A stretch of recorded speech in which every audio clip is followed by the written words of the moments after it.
largest snakes on Earth. And of course, it's the females that are larger.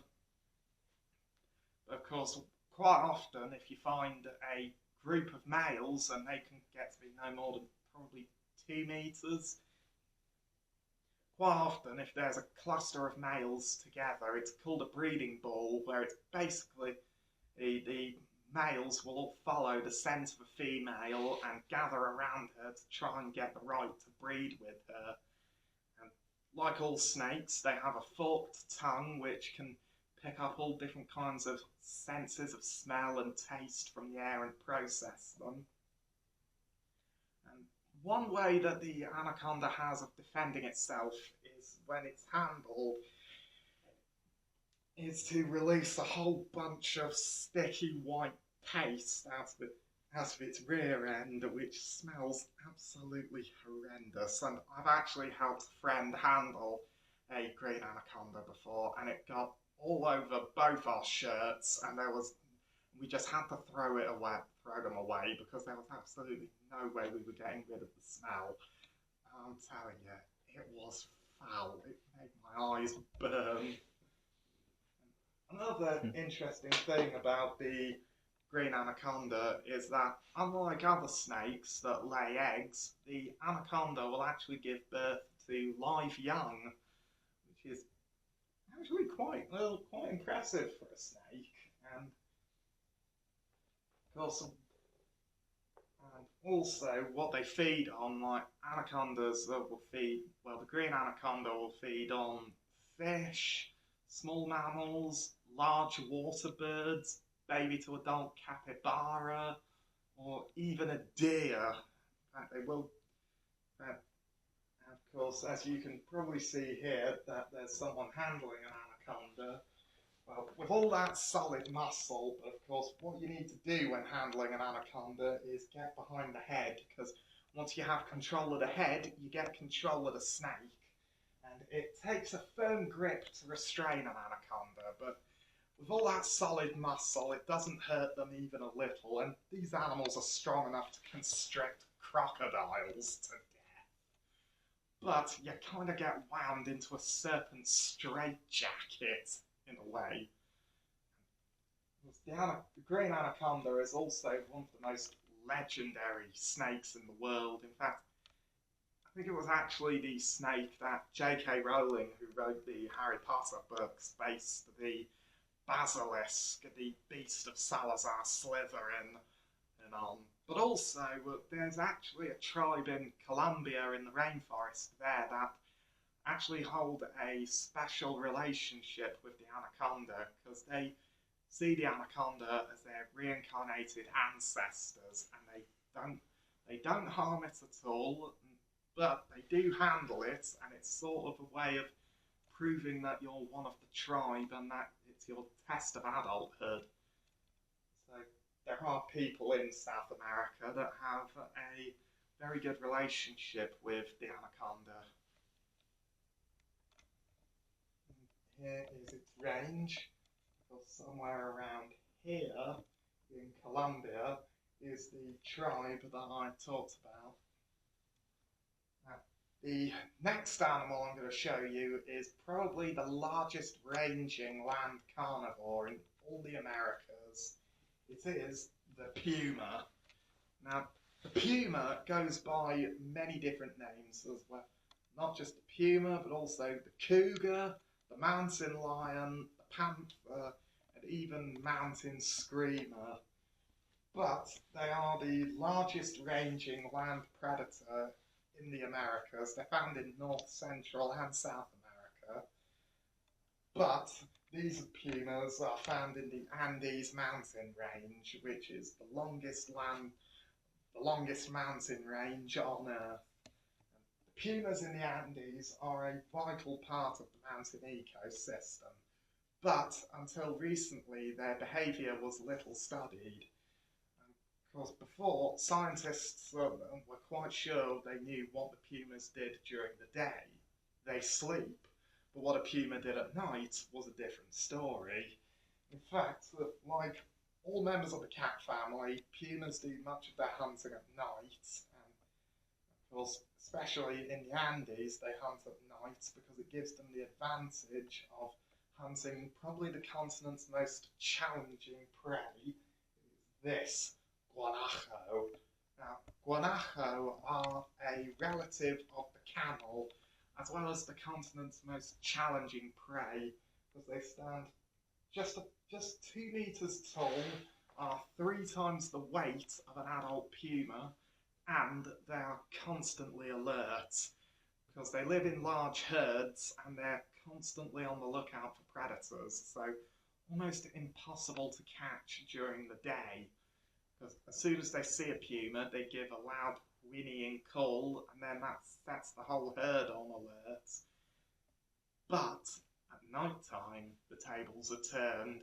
With poor night vision, the guanajo are vulnerable, and that is when the puma does most of its hunting.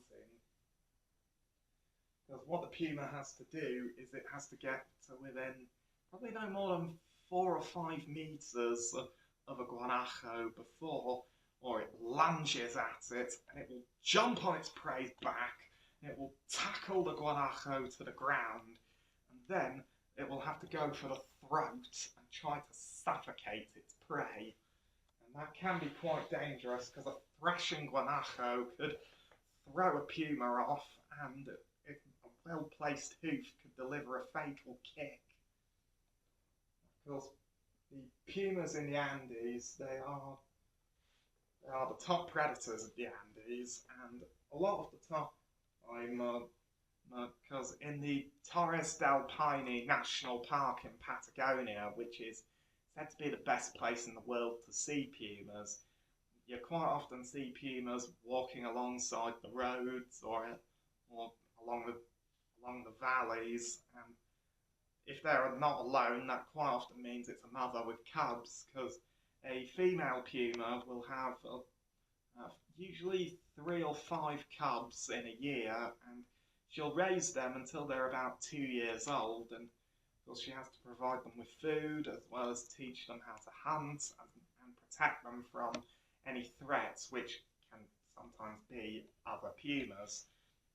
In fact, it was actually recently proven that not all puma their interactions end in violence, because pumas have actually shown to have quite a social side, especially like in the Andes when a puma's made a kill. Quite often another puma will come along and they will quite often share their food.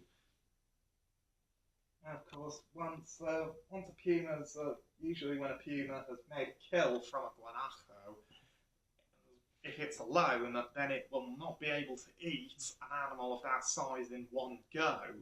So what they do is, after they've eaten their fill, they will cover the carcass underneath a lot of brush, and that's usually to keep it out of the prying eyes of foxes, condors, vultures, and even rival pumas. And the puma will then come back over 2 or 3 evenings and eat the rest of it. Pumas are making a dramatic recovery in the Andes, because a few decades ago they were hunted to extinction for livestock predation, but they have since been made a protected species, and sheep farmers are actually learning to live alongside pumas in the Andes.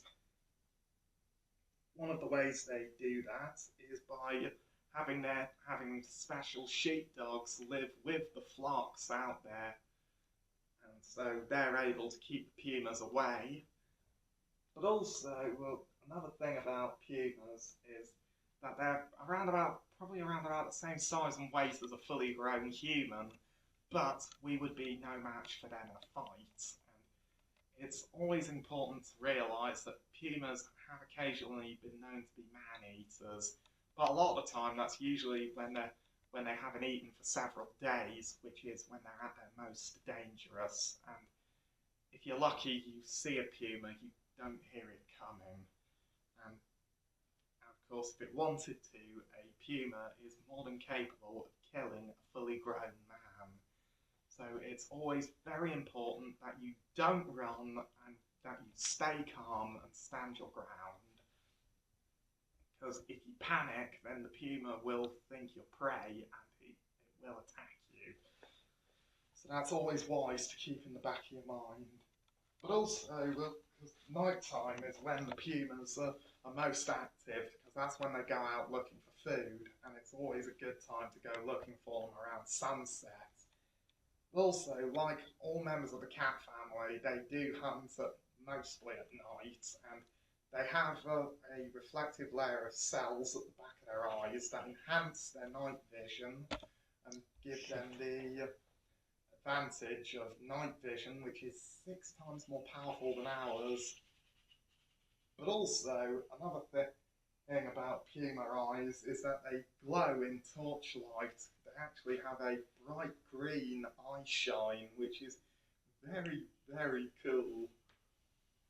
Of course, the best place to see the pumas in the Andes is the Torres del Paine National Park in Patagonia. The Andes mountain range goes all the way down to here. And around there is where the Torres del Paine National Park is. That's the best place to see them. Now, the next predator that I'm going to show you is probably the strangest animal in South America. It is the giant anteater. The giant anteater is one of the most peculiar looking creatures on the planet. I mean, it has a very long prehensile snout. I mean, it's almost as if it got its nose trapped in a door and just kept pulling and pulling until it just stretched out. The anteater is an insectivore, which is an insect eater, and it's a specialist in hunting ants and termites.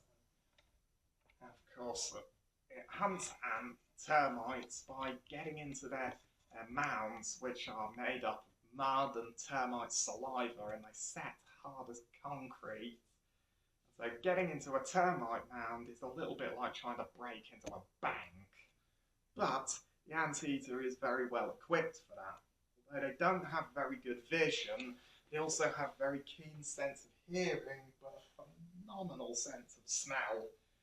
And once they've located an anthill, they will use those enormous claws to break a hole in the anthill, and then they will stick their snout in the hole and use their incredibly long tongue that can be longer than their body, that's covered in mucus, to lap up thousands of termites.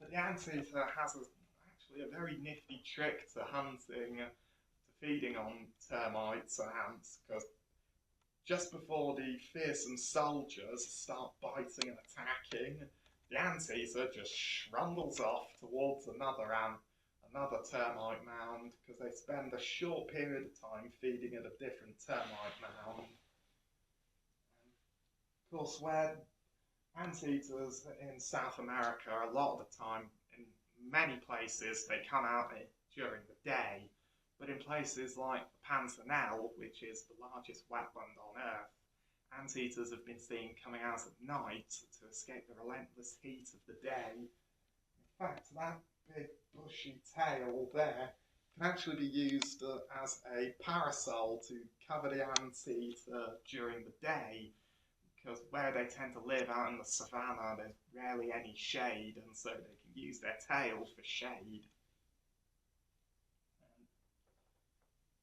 Of course, although anteaters are insect eaters and that they look harmless, I'm just going to say now they are anything but friendly, because they can stand as tall as a man and have been known to use their enormous claws to kill jaguars and even humans in what's known as a death hug. And that's quite a lot of the time, that's only if they're frightened, cornered, or protecting young. But quite often, if an anteater is cornered by a person, it will quite often give a deep rumbling growl that's almost like a big cat, and that's usually enough to send send anything.